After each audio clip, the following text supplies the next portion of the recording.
Cherchons à savoir comment on détermine l'équation réduite d'une droite qui est une hauteur dans un triangle.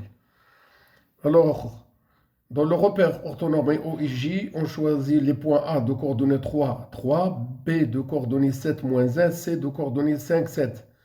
Montrons tout d'abord que les points A, B et C sont des points alignés. Il suffit de calculer la pente de AB et la pente de AC. Et on trouve que la pente de AB c'est moins 1, la pente de AC c'est 2. Il s'agit de deux droites qui n'ont pas du tout même pente, alors ils ne sont pas du tout parallèles. Deux droites dans le plan qui ne sont pas parallèles, ça ne peuvent être que deux droites séquentes. Et dire que les deux droites AB et AC sont séquentes veut dire que les points A, B et C sont des points non alignés. Deuxièmement, on cherche à déterminer l'équation réduite de la droite qu'on désigne par delta, qui est la hauteur du triangle ABC issue, passant ou bien menée par B. Les deux droites delta et AC sont perpendiculaires et la droite delta passe par le B. Une fois que delta et AC sont perpendiculaires, alors le produit de leur pente est égal à moins 1.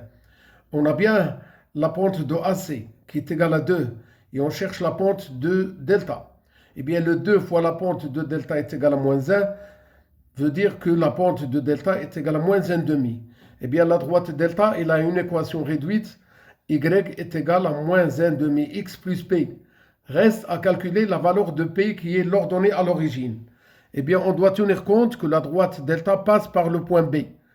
Ce qui veut dire que moins 1 demi xb plus p est égal à yb, c'est-à-dire moins 1 demi fois l'abscisse qui est égal à 7 de b, plus p est égal à l'ordonnée de b qui est égal à moins 1, ce qui nous donne moins 7 demi plus p est égal à moins 1, alors le p est égal à moins 1 plus 7 demi, c'est-à-dire p est égal à 5 demi. À la fin, on conclut que la droite delta, qui est la hauteur du triangle ABC issue de A, issue de B, a pour équation réduite y est égal à moins 1 demi x plus 5 demi.